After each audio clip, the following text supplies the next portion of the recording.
ভাতিজা, পরিবারের সদস্য বাবুল ভাই, এখানে উপস্থিত আমার নেতা আমাদের নীলু ভাই, আমার প্রিয় বর্তমান কালের আমার জানা মতে সমাজ সচেতন এক ঝাঁক অনন্য ভালো ব্যক্তিত্ব এবং উন্নত সমাজ গড়ার জন্য যারা কাজ করতে দৃঢ় প্রতিজ্ঞ সেই সাংবাদিক বন্ধুরা, নাসিরউদ্দিন উজ্জ্বল সহ রেস্তার সভাপতি মাহবুব এবং আরো যারা এখানে আছেন, আমাদের প্রিয় শিক্ষক মন্ডলী, আমার প্রিয় স্কুল বিক্রমবীর সাহেবের প্রতিষ্ঠিত স্কুল কেকে ইনস্টিটিউশনের সম্মানিত ভারপ্রাপ্ত প্রধান শিক্ষক, আমাদের অত্যন্ত স্নেহের ভুটান বর্তমান স্কুলের শিক্ষকবৃন্দ, অন্যান্য সাংবাদিক বন্ধুরা, সুধী মন্ডলী এবং আজকের অনুষ্ঠানে যারা পুরস্কৃত হবেন, বৃত্তি পাবেন, সে আমার প্রিয় শিশু কিশোর বন্ধুরা, সুধী মন্ডলী, সাংবাদিক বন্ধুরা, আর আমার অত্যন্ত প্রিয় বিক্রমবীর সাহেব, আমার আইকন, আমাদের আইকন, রাজনৈতিক,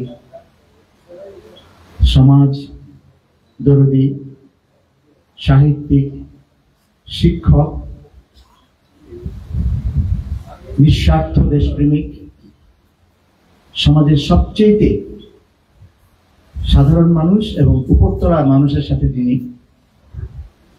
অবলীলায় স্বাভাবিক সম্পর্ক গড়ে তুলে দেশের জন্য, জাতির জন্য কাজ করেছেন সেই বিক্রমবীর সাহেব, এবং তার পরবর্তী সময়ে আমাদের দেশের প্রশাসনে কাজ করেছেন আমাদের নুরুল ইসলাম অনু ভাই, যিনি কখনো কোনো পরীক্ষায় সেকেন্ড হন নাই। ঢাকা বিশ্ববিদ্যালয়ের সেই অত্যন্ত স্বনামধন্য শিক্ষক, ইতিহাসের উনি এবং আরো যারা এখানে আছেন, পরবর্তী জেনারেশনে আমাদের মুখ উজ্জ্বল করা, সমসাময়িক দেশের ক্রাইসিস মোমেন্টে একটি বিশেষ ভূমিকা অবতীর্ণ বিক্রমবীর সাহেবের সেই স্নেহের নাতি এলান, আমাদের নেতা আজকে এখানে উপস্থিত, বাবুল ভাই উপস্থিত, আপনার সাহেব উপস্থিত। আমি অভিভূত। আমি আমার ব্যক্তিগত মতামত প্রকাশ করতে চাই যে বর্তমানে মুন্সিগঞ্জে রাজনৈতিক অঙ্গনে যারা বিভিন্ন দল, বিভিন্ন সংগঠনে কাজ করছেন এবং প্রশাসনে আছেন, এই উভয় জায়গায় আজকে বিক্রমবীর সাহেবের মতো লোক, অনু ভাইয়ের মতো প্রশাসনের কর্মকর্তা খুব প্রয়োজন, এবং সেই প্রয়োজন অনুভব করেন আমি মনে করি আজকে যারা আপনারা এখানে আছেন, মুন্সিগঞ্জ জেলার সবচেয়ে সেরা অংশ আজকে এই আলোচনা সভায়, দোয়ার সভায় আমি উপস্থিত দেখতে পাচ্ছি। আমি আশা করব আপনারা বিক্রমবীর সাহেবের যে আদর্শ এবং অনুভবের যে প্রতিপাদিত্ব, দক্ষতা, শিক্ষকতা এবং প্রশাসনিকে, সেটা নিজেদের মধ্যে গ্রহণ করবেন। আমি বিক্রমবীর সাহেব সম্পর্কে কয়েকদিন বলতে পারবো। আমি তার স্কুলের, এই কেকে স্কুলের একজন ছাত্র, তার ছাত্র, তার স্কুলের শিক্ষকদের ছাত্র। আমি অনু ভাইয়ের, বাবুল ভাইয়ের মাধ্যমে তার কাছ থেকে অনেক পরামর্শ এবং শিক্ষণীয় অনেক কিছু আমি পেয়েছি। আমি তার সেইগুলো বলতে গেলে আজকের মিটিংয়ে সবটা সময় লেগে যাবে। আমি বিক্রমের সাহেবের সাথে কথা বলবো, উনি কি ধরনের নেতা ছিলেন। তখন 1954 সালের বন্যা, পাকিস্তানি আমল, 55-তে বন্যা। এই বন্যায় প্রচন্ড কষ্ট মানুষের। যেই পানি নিয়ে এখন সমস্যা আমাদের, যে পানি নিয়ে আমরা কথা বলছি, আজকে ভারতের সাথে আমাদের এই যে পানি নিয়ে যে সংঘাত, আগামীতেও যে পানি নিয়ে মহাযুদ্ধ হওয়ার সম্ভাবনা, সেই পানি নিয়ে বিক্রমপুর সাহেব এই আমাদের মুন্সিগঞ্জ, ফরিদপুর, এই দুইটা জেলা, যে এই জেলার তৎকালীন মুন্সিগঞ্জ মহকুমা এবং ফরিদপুর অংশ নিয়ে উনি নির্বাচিত এমএলএ। উনি তার সাথে শেরে বাংলা একে ফজলুল হকের ভালো সম্পর্ক ছিল এবং তৎকালীন যুক্তফ্রন্ট সরকারের প্রধানমন্ত্রী ছিলেন শেরে বাংলা একে ফজলুল হক। বিক্রমী সাহেব টুক আপ দি ম্যাটার। তিনি যেহেতু আমাদের পুরাতন গর্বপুত্র মেঘনা, ইসামতি, ধলেশ্বরী, এই এলাকার শীতলক্ষা এলাকার ছেলে বিক্রমপুরী, তিনি বললেন আই হ্যাভ কাম ফ্রম, এই নদীগুলির সঙ্গম জায়গা থেকে এসেছি। এই বন্যা সমস্যা সমাধানের জন্য তিনি একটা তাগিদ দিলেন। পূর্ব পাকিস্তান সরকার তৎকালীন এটাকে গ্রহণ করলো এবং সালাউদ্দিন সাহেবের নেতৃত্বে পাকিস্তান সরকারের কাছে বিষয়টা উত্থাপন করা হলো। পাকিস্তান গভর্নমেন্ট জাতিসংঘে এটা উত্থাপন করে জাতিসংঘের টেকনিক্যাল সহায়তা নিয়ে এই বন্যা সমস্যার প্রথম সমাধানের কাজ শুরু হয়। তারপর আপনি জানেন ক্রুক মিশন, তার মাধ্যমে কাজ হয়েছে বন্যা সমাধান এবং ওয়াদা হয়েছে, আজকেও বন্যার কাজ হয়েছে। কিন্তু ইনিশিয়েট করা, this is our Bikrampur, our leader, our icon, এবং এই শের বাংলাকে ফজলুল হক, তারা এই বিষয়টা অনুষ্ঠিত করেছে। আশ্চর্য একটা কথা বলে শেষ করবো, এতদিন হয়ে গেছে, এই বন্যা সমস্যা সমাধানের জন্য অর্থ ব্যয় হয়েছে অনেক, জিডিপির অনেক টাকা ব্যয় হয়েছে, কিন্তু অনেক সময় তার ফল বিপরীত দাঁড়িয়েছে। আজকের আপনাদের কাছে অনুরোধ হচ্ছে যে বিদেশিদের কথায়, বিদেশিদের আদলে প্রজেক্ট নিয়ে বাংলাদেশের সর্বনাশ হয়েছে। এই জায়গাটায় বিক্রমী সাহেবের আদর্শের জন্যই বলছি, উনি যেভাবে বলছিলেন সেটা হচ্ছে পলিটিক্যালি ভারতের সাথে আমাদের নদীর হিস্সা করতে হবে। দুই, বন্যার সমস্যা আমাদের কি করতে হবে। বিক্রমী সাহেবের কথা ছিল যারা বন্যা ক্ষতিগ্রস্ত, যারা নদী পারের মানুষ, তাদেরকে নিয়ে আমাদের এই অঞ্চলে এই ডেল্টা বদ্বীপে, এই ডেল্টা পৃথিবীর সবচেয়ে বড় বেঙ্গল ডেল্টা এবং সবচেয়ে অ্যাক্টিভ ডেল্টা। এটা ওই হল্যান্ডের মতো পৃথিবী অন্যদের মতো এম্পার্টমেন্ট এবং এই বাদ করে এগুলো হবে না, এটা বিক্রম সাহেব বলেছিলেন। তার কথা সেখানে আংশিক কাজ করেছে, কিন্তু কেউ সেটা করেনি। আজকে সেটা আমরা বুঝতে পারছি যে বিক্রম সাহেব কিভাবে চিন্তা করেছেন। প্রথমেই বলেছিলেন যে আমি এমন জায়গা থেকে আসছি যেখানে ব্রহ্মপুত্র, মেঘনা, প্রাক্তন ব্রহ্মপুত্র, শীতলক্ষা, বুড়িগঙ্গা, ধলেশ্বরীর সঙ্গম, সেখান থেকে এসেছি। You listen to our. Shere Bangla কথা দিয়েছিলেন, কিন্তু সেভাবে পাকিস্তান গভর্নমেন্ট আর বন্যা সমস্যার ব্যাপারে যে লাইনে ছিল সেটা যায় নাই। দুই, তিনি রাজনীতি করতেন, বাট ইন্টিগ্রিটি একটা শব্দ, পৃথিবীতে এই একটা শব্দই আছে আমার কাছে সবচেয়ে বেশি প্রিয়, সততা। বিক্রম সাহেবের এই সারা জীবনে কোনো রাজনীতি করে পয়সা কামাতেন না, উপার্জনের চিন্তা করতেন না। এটা আমাদের শিক্ষণীয়, সব রাজনৈতিক দলের কাছে, ব্যক্তির কাছে এটা শিক্ষণীয়। এই আদরটা আমাদের গ্রহণ করতে হবে। তারপরে কথা হচ্ছে যে সব মানুষকে কথা বলা, তাকে নিয়ে যাওয়া। শোনেন, মহিলা কলেজে একটা মিটিং, তাকে দাওয়াত দেওয়া হয়নি, আমাকে ডাকলেন, আমি আসলাম। বললেন মুজিবুর, কি তোমাদের কি মিটিং নাকি? আমি হ্যাঁ, একটা স্কুলের কলেজ নিয়ে একটু মিটিং। উনি বললেন আমি তো দাওয়াত কার্ডটা পেলাম না। এটা বলেই আমাকে বললেন যে যদি তোমরা আমাকে না ডাকো, আমি যদি সমাজের কাজে না লাগি, আমি কেন বেঁচে থাকবো? আমার বুক নড়ে গেল। আমি দ্রুত ডিসিআর খানকে বললাম সর্বনাশ করছেন, মিটিং স্টপ করেন, ডাকেন। কিন্তু এখন পরে মিটিং বদলাই দিলেও বিক্রমী সাহেবের কাছে কে যাবে? মিটিং বদলাইছে কেন, এতে কিরম ধরে ফেলবেন?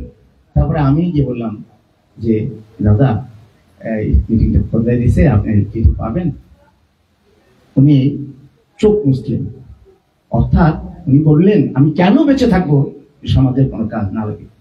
আর আজকে বিরল দৃষ্টান্ত, তিনি শুধু কথা বলেছেন, রাজনীতি করেছেন তা না, উন্নয়নের কাজ করেন তা না, তিনি এমন করেছেন যাতে ভালো রাজনীতি করার, ভালো দেশ গড়ার, ভালো বিজ্ঞান চর্চার, ভালো কৃষি শিল্প করার জন্য এডুকেশন প্রয়োজন।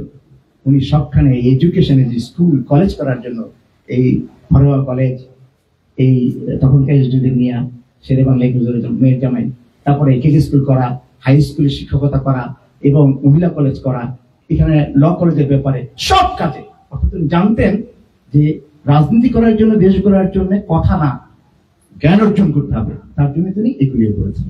আমরা এই তিনটা জিনিসই তার আদলে গ্রহণ করব। প্রিয় সাংবাদিক বন্ধুরা, শিক্ষক মন্ডলী, একটা বড় কাজে আপনারা আছেন, বিপ্লব সাহেবকে তুলে ধরেন। বিপ্লব সাহেব আজকে প্রাসঙ্গিক, আমরা তার আদর্শের সৈনিক হিসাবে আমরা তার মেন্টাল ফ্যাকাল্টি চাইল্ড হতে চাই। আমরা এইটাই যদি আমরা মনে রাখি, আমরা মুন্সিগঞ্জের বর্তমান পরিস্থিতিতে গ্যাপ আছে নেতৃত্বে, আদর্শে, সেটা পূরণ করার জন্য আমরা কিছুটা হলেও সফল হতে পারি।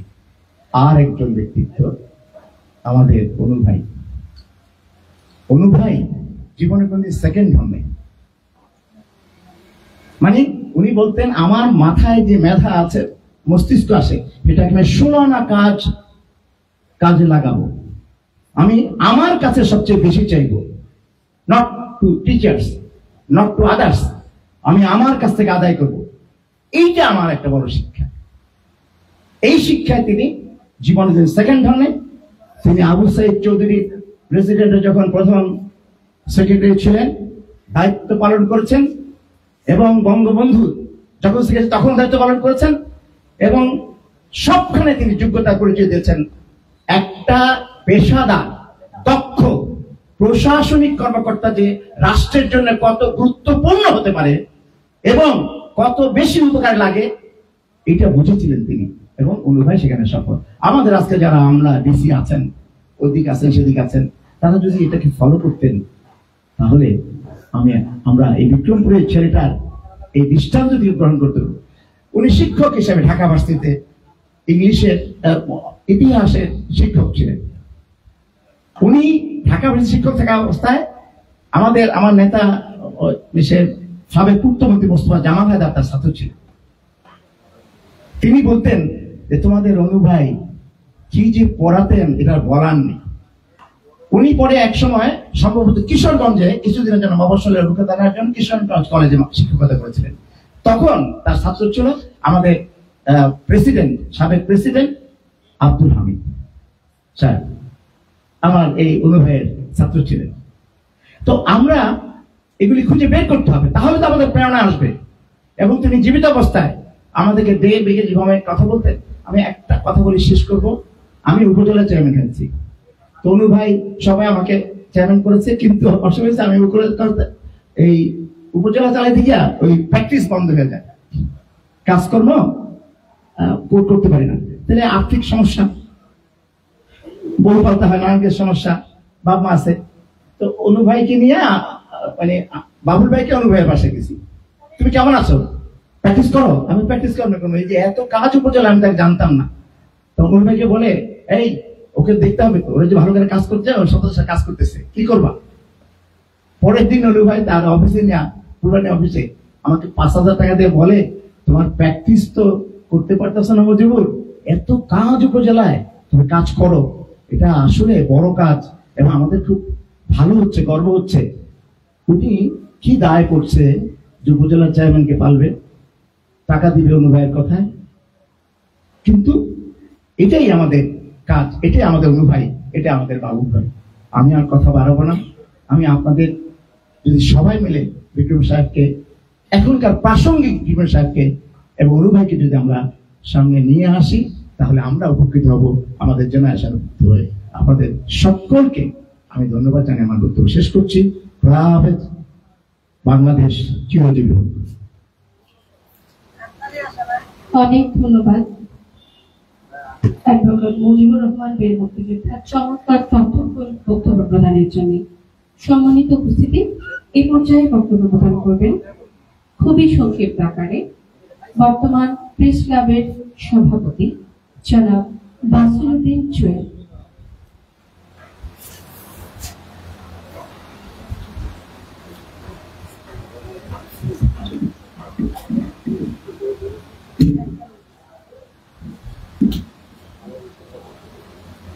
মুন্সিগঞ্জের কৃতি সন্তান আব্দুল হাকিম বিক্রমপুরীর সাহেবের ৩৯তম মৃত্যু বার্ষিকী উপলক্ষে আজকের এই স্মরণ সভায় এবং মৃত্যুবরণ প্রদান অনুষ্ঠানে সম্মানিত সভাপতি, অতিথিবৃন্দ এবং সুধীবৃন্দ, আমাকে সংক্ষিপ্ত আকারে বলতে বলেছে। আমি খুবই সংক্ষিপ্ত আকারে শেষ করব। তবে আমি একটা কথাই বলবো, আব্দুল হাকিম বিক্রমপুরী ছিলেন মুন্সিগঞ্জের গর্ব। তিনি ছিলেন মহান ব্যক্তি এবং মুন্সিগঞ্জের মাটি ও মানুষের নেতা ছিলেন আব্দুল হাকিম বিক্রমপুরী। তিনি আজীবন সমাজের কল্যাণে কাজ করে গেছেন। সুশৃঙ্খল সমাজ গঠনে তিনি বিভিন্ন শিক্ষা প্রতিষ্ঠা করেছেন। বিশেষ করে আমি যে জায়গায় দাঁড়িয়ে কথা বলতেছি, বক্তব্য রাখছি, এই বিদ্যালয়টিও তিনি প্রতিষ্ঠা করে গেছেন। তিনি আজীবন মানুষের কল্যাণে কাজ করে গেছেন।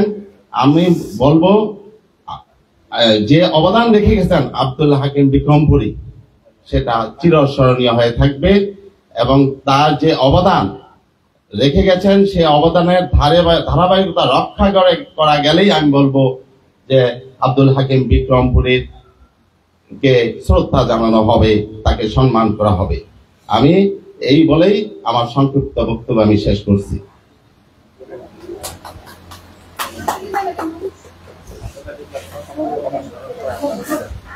অনেক ধন্যবাদ।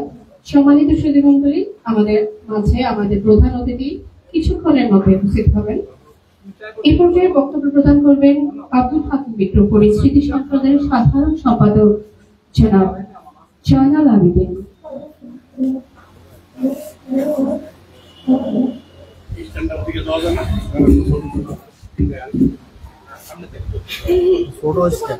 মরহুম আব্দুল হাকিম বিক্রমপুরী স্মৃতি সংসদ আয়োজিত এই অনুষ্ঠানের সভাপতি, মঞ্চে উপবিষ্ট সুধীগণ ও সামনে যারা অপেক্ষা করছেন প্রত্যেকের আমি ধন্যবাদ জানাই। আমি প্রথমেই আব্দুল হাকিম বিক্রমপুরীর রুহের মাগফিরাত কামনা করি।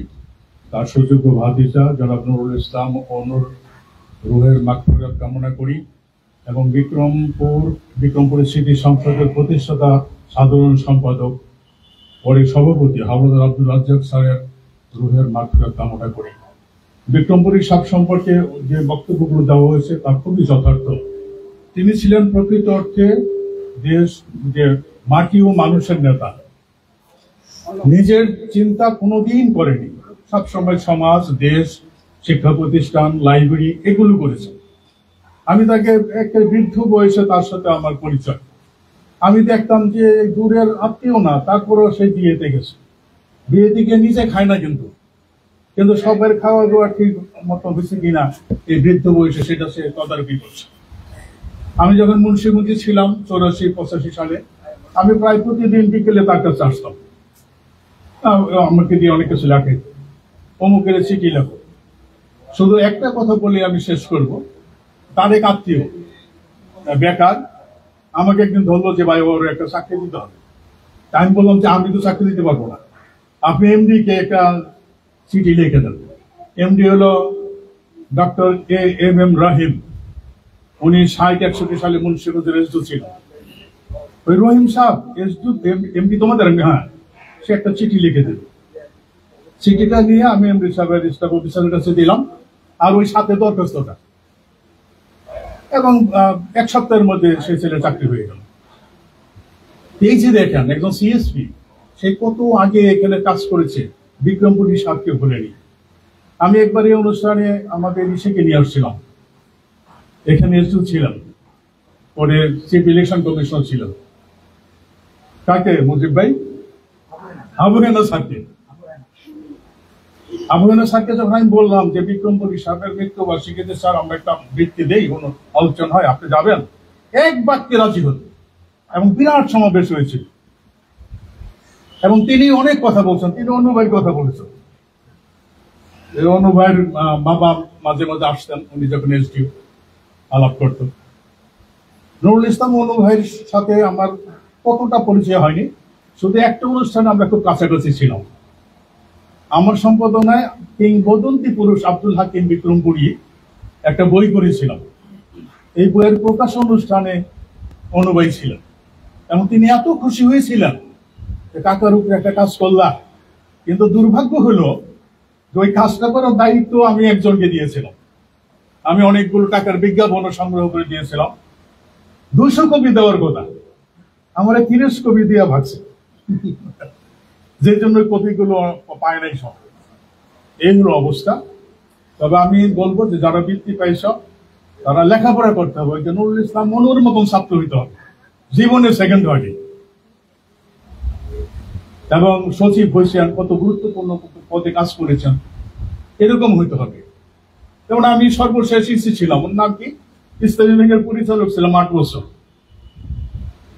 আমরা যখন রিক্রুট করি, মুন্সিগঞ্জের লোকের রিটার্নে ফেল করে, সব রিটার্নে টিকে না। শুধু একটা ছেলে টিকলো শ্রীনগরের, ওর বাবা আমার ক্লাস ফ্রেন্ড ছিল, ওর বাবা মারা গেছে। আমি ওই ওর রোল নম্বরটা এমডিকে দিয়ে বললাম যে এই অবস্থা, এই ছেলের জন্য চাকরি হয়। তো বললো যে স্যার হ্যাঁ হবে। এখন হলো যে আমাদের ছেলে পেলেরা মেধায় টিকে না।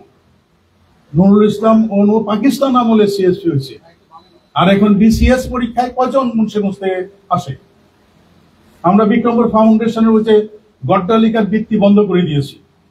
এখন আমরা সিদ্ধান্ত নিয়েছি যে অসচ্ছল পরিবারের যে ছেলে ঢাকা বিশ্ববিদ্যালয়ে পড়বে, প্রাইভেট পাবলিক ইউনিভার্সিটিতে পড়বে, মেডিকেলে পড়বে, এরকম অসচ্ছল পরিবারের মেধাবী ছাত্রকে তার সারা 5 বছরের খরচ আমরা দেব। ওই আবেদন চাই। শুধু শ্রীনগর লোহজং থেকে 2টি মেয়ের সারা পেয়েছি, অন্য উপজেলার থেকে কোনো রেসপন্স নাই। এই হলো অবস্থা। আমি ধন্যবাদ জানাই যেটা এই বিরূপ আবহাওয়ার মধ্যে আপনারা এসেছেন, এবং বাবুল ভাই সেই অসুস্থ শরীর নিয়ে তিনি ঢাকা থেকে এসেছেন, আমিও ঢাকা থেকে এসেছি। বিক্রমপুরী সাহেবকে আমাদের প্রতিদিন স্মরণ করতে হবে। আমি তাকে প্রতিদিন স্মরণ করি, প্রতিদিন তার জন্য দোয়া করি। এরকম মানুষ যত হবে আমাদের সোনার বাংলা তত তাড়াতাড়ি হবে। সবাইকে ধন্যবাদ। কৃতজ্ঞতার সাথে ধন্যবাদ জানাচ্ছি সংক্ষিপ্ত বক্তব্য প্রদানের জন্য। সম্মানিত উপস্থিতি, এই পর্যায়ে বক্তব্য প্রদান করবেন সাবেক সিএসপি নুরুল ইসলাম অনুর ছোট ভাই, বিশিষ্ট শিল্পপতি এনামুল ইসলাম বাবুল।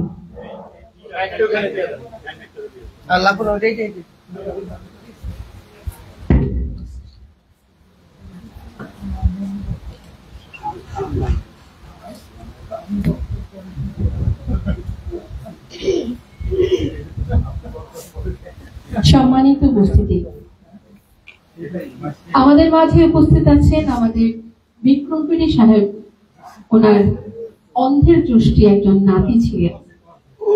যেহেতু সুযোগ আছে, আমাদের বাবুল ভাই একটু পরে বক্তব্য দেবেন।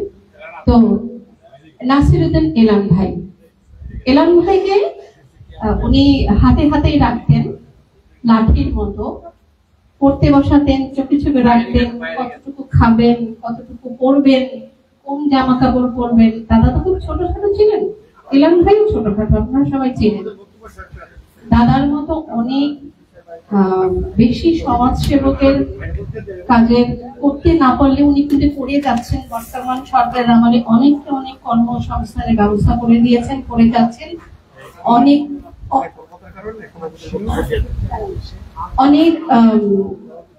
ছাত্রদেরকে সাংবাদিক বানানোর জন্য এনে অন্তরে কাজ করে গেছেন, যাচ্ছেন। আমাদের মাঝে উপস্থিত আছেন বিক্রমপুর সাহেবের নাতি ফয়েজ ভাই, আতিক ভাই, আবির ভাই। আমাদের মাঝে আর উপস্থিত আছেন আশরাফ ভাই, যিনি এলাম ভাইয়ের বন্ধু। অনেক ছোটবেলায় ডাব চুরি করতে গিয়ে বিক্রমপুরের দাদার বাবা পেয়েছেন। সম্মানীয় উপস্থিতি, আমাদের মাঝে উপস্থিত হয়েছেন আব্দুল হাকিম বিক্রমপুরী স্মরণ সভা ও বৃত্তি প্রদান অনুষ্ঠানের সম্মানিত প্রধান অতিথি আমাদের মাননীয় জেলা প্রশাসক ফাতেমাতুল জান্নাত আমাদের মাঝে উপস্থিত হয়েছেন। আমরা দেখতে পাচ্ছি আমাদের মঞ্চে উনি আসছেন। চলুন করতালি দিয়ে আজকের অনুষ্ঠানে প্রধান অতিথিকে আমরা বরণ করে নেই।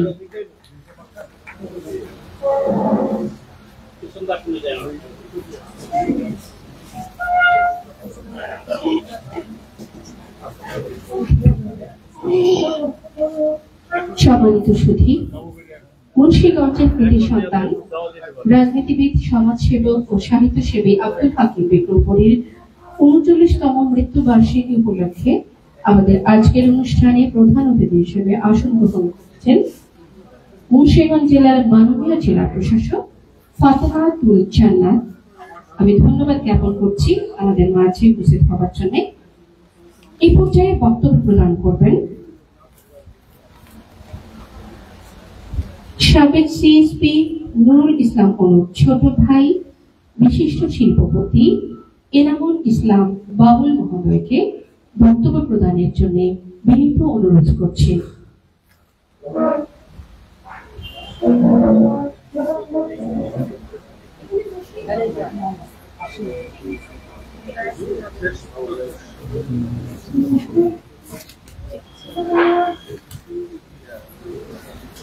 এই মাইকটা নামিয়ে দাও।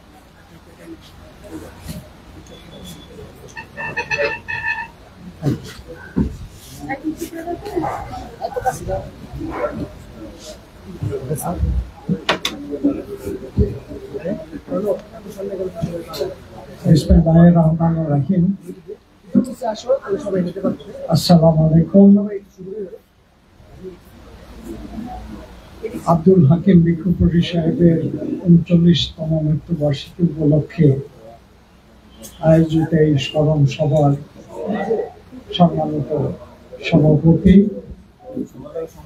মুন্সিগঞ্জ জেলা প্রশাসক, উপস্থিত সুধীবৃন্দ, আমার প্রিয় সাংবাদিক ভাই বোনেরা, তার চেয়ে বেশি প্রিয়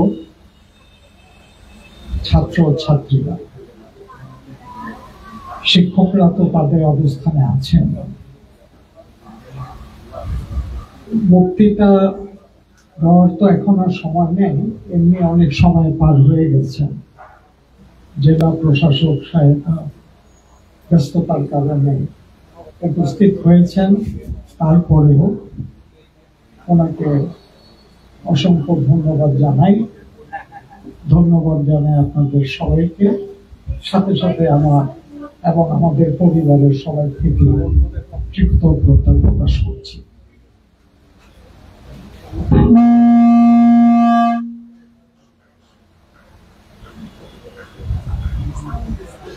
পারিবারিক ভাবে আব্দুল হাকিম বিক্রমপুরী সাহেব আমার চাচা ছিলেন। এটা কি বক্তৃতা পেতে নষ্ট হয়ে গেছে? ওকে, নো প্রবলেম। তো এখন ওনার সম্বন্ধে আমরা অনেক শুনেছি, অনেক ভেবেছি। আমার পক্ষে আর কিছু বেশি বলার সুযোগ নেই এই জন্য যে এক হলো উনি আমার চাচা ছিলেন, দুই হলো অনেক শুনেছি আমরা বেশি বললে একই জিনিস বারংবার বললে শ্রুতি মধুর হয় না। যাই হোক, আমরা জানি যে এই স্কুলটি কে ইনস্টিটিউশন, কাজী কমরউদ্দিন ইনস্টিটিউশন আমার বড় দাদা ছিলেন, দাদার বাবা 1939 সালে প্রতিষ্ঠিত হন। তখন স্কুলের অবস্থাটা খুব একটা সচ্ছল ছিল না। এটার অবকাঠামো ভাবে, শিক্ষক ছাত্র ছাত্রী ভাবে, তারপরেও এটার একটা অমূল্য দিক ছিল। সেটা হলো, আমরা যদি একটু চারিদিকে তাকাই, একটা খেলার মাঠ, সামনেও মাঠ, বিশাল জায়গা নিয়ে একটা গ্রামে এত বড় স্কুল করাটা সেই সময় যারা করেছেন তাদের জন্য খুবই একটা দুঃসাধনা হলেও বেশ চ্যালেঞ্জিং কাজ ছিল। আমি লেখাপড়া করেছি মুন্সিগঞ্জ হাই স্কুলে। মুন্সিগঞ্জ হাই স্কুল প্রতিষ্ঠিত হয় 1885 সালে। আমরা সবাই জানি যে মুন্সিগঞ্জ একটা বর্ধিষ্ণু এলাকা, বিশেষ করে শিক্ষার দিক দিয়ে এখানে অনেক স্কুল হয়েছে, কলেজ, হরগঙ্গা কলেজ হয়েছে। মুন্সিগঞ্জ হরগঙ্গা কলেজ যখন হয় তখন নারায়ণগঞ্জ তোলারাম কলেজ ছিল না, আমার জানা মতে মানিকগঞ্জ কলেজ ছিল না, মাধবীপুর কলেজ ছিল না। সেই কারণে হরগঙ্গা কলেজের ছাত্রাবাস বা হোস্টেল, যেটা বলি স্টুডেন্টস হোস্টেল, 3 তলা করা হয় এবং শিক্ষকদের জন্য আলাদা একটা বাসস্থান বা টিচার্স কোয়ার্টার করা হয়, বিশাল পুকুরও আছে। যাই মেন টপিকে চলে আসি। বিক্রমপুর সাহেব একটা নিবেদিত প্রাণ ছিল। আমার পক্ষে তার গুণগান গাওয়াটা খুবই কষ্টকর। উনি অনেক সুদূর প্রসারী ছিলেন, সবসময় মানুষের কথা চিন্তা করতেন, সমাজের কথা চিন্তা করতেন। নিজের যে বসতিটা ছিল, ঘরটা ছিল, এক ঝড়ে ওনার ঘরটা পড়ে যায়। পড়ে যাওয়ার পরে সেটা মেরামত করার মতো সামর্থ্য তার ছিল না। সেই সময় উনি ইউনিয়ন কাউন্সিলে বসবাস করতেন। আর যখন কোনো জায়গায় ইউনিয়নে যেতেন, এত নিবেদিত প্রাণ ছিলেন যে ওই এলাকার মেম্বার অথবা চেয়ারম্যানদের বলতেন, মেম্বার আজকে আমি তোমার বাড়িতে থাকবো, আমার একটা থাকার ব্যবস্থা করে দিই। এই ধরনের স্বাধীনতা ছিল। উনি কিন্তু শিক্ষকতাও করেছেন, সম্ভবত আমাদের মুন্সিগঞ্জ হাই স্কুলেরও শিক্ষক ছিলেন এবং বিভিন্ন পত্রিকা ছিল। তার আরেকটা জিনিস আমি উল্লেখ করতে চাই, সেটা হলো উনি গ্রামের কথা বলতে একটা পত্রিকা বের করতেন, সম্পাদক। লেখাপড়ার প্রতি উনি গভীর আগ্রহী ছিলেন এবং সেটা চর্চা করতেন, শিখতেন, শিখাতেন। এখন একটু কথা আমি বলি যে যখন নাকি এই মুন্সিগঞ্জ উচ্চ বালিকা বিদ্যালয় হয়, জায়গার একটু সমস্যা ছিল। স্কুলটা শুরু করে এই জায়গা থেকে, না মজিবর, এইটা থেকে। তখন যখন 1962 সালে সম্ভবত এই কেকে ইনস্টিটিউশন সরকারিকরণ করা হয়, তখন আমার বড় ভাই নবী ইসলাম, এখন যে বঙ্গভবন, সেই গভর্নর হাউসে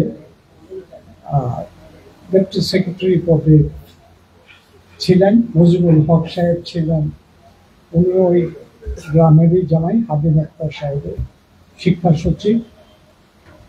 তখন সরকারিকরণ করা হবে স্কুলটা। তো উনি একটা দোয়াশার মধ্যে পড়ে, কারণ উনি লেখাপড়া করেছেন মুন্সিগঞ্জ হাই স্কুল, আর ওনার পারিবারিক স্কুল হলো কিং ইনস্টিটিউশন। এখন একটা মানুষ যদি বলে যে আপনি লেখাপড়া করলেন মুন্সিগঞ্জ হাই স্কুলে আর আপনি সরকারি করলেন আপনার পারিবারিক স্কুল, আজকের দিনের যে বিকট বিশাল তাৎপর্যপূর্ণ শব্দ শুনি বৈষম্যমূলক ব্যবস্থা, আপনি বৈষম্য করবেন না। So he was in horns of dilemma, যে কি করবেন, মুন্সিগঞ্জ হাই স্কুল সরকারিকরণ করবেন না কেক ইনস্টিটিউশন সরকারিকরণ করবেন। তো অনেকগুলি বিবেচনায় তখন মুন্সিগঞ্জ হাই স্কুলের আর এক্সপানশনের অতটা সুযোগ ছিল না। বাট কেকে institution having a big field in front of and places all around, আশেপাশের জায়গা নিয়ে দেখা গেল যে এটা ভবিষ্যতে আরো সম্প্রসারণ করার সুযোগ রয়েছে,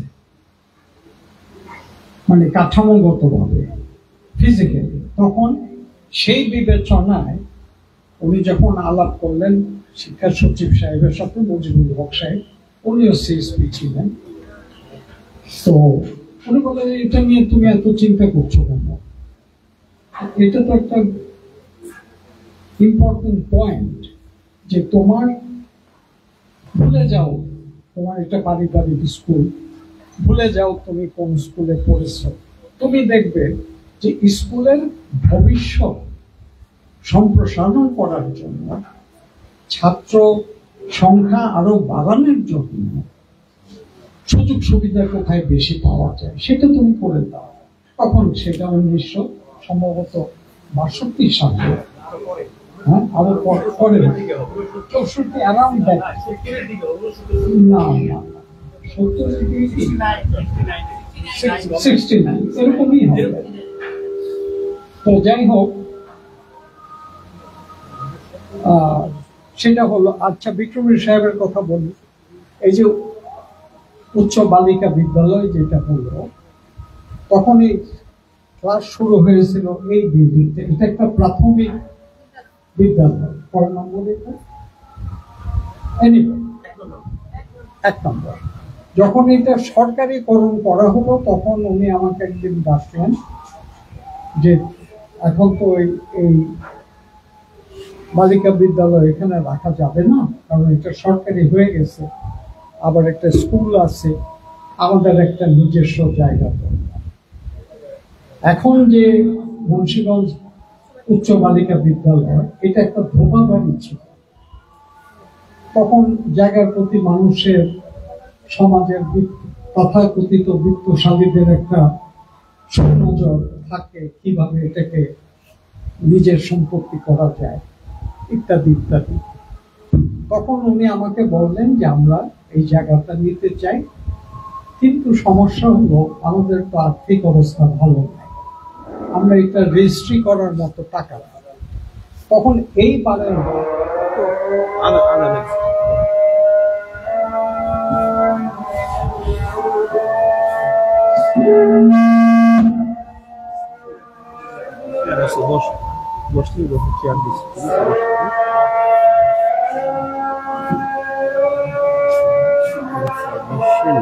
আমি বলি সেটা হলো জায়গাটা, এখানে ভগবানের জায়গা আপনারা কিনছেন এক্সটেনশন পুরোটা ভগবানের আপনি দিচ্ছেন, বুঝছেন?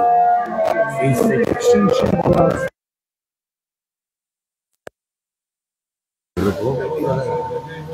আমাদের জায়গা ছিল, সেটার সাথে ওইটা অ্যাড করে ওই জায়গাটা কাটছে, আমাদের অ্যাড হলো ওইটা ধোপাবাড়ি জায়গাটা আপনি টাকাটা কিনলেন। আর আগে যেটা ছিল সেটা একটা গড়ের মধ্যে ছিল, আমাদের আমাদের বাড়ির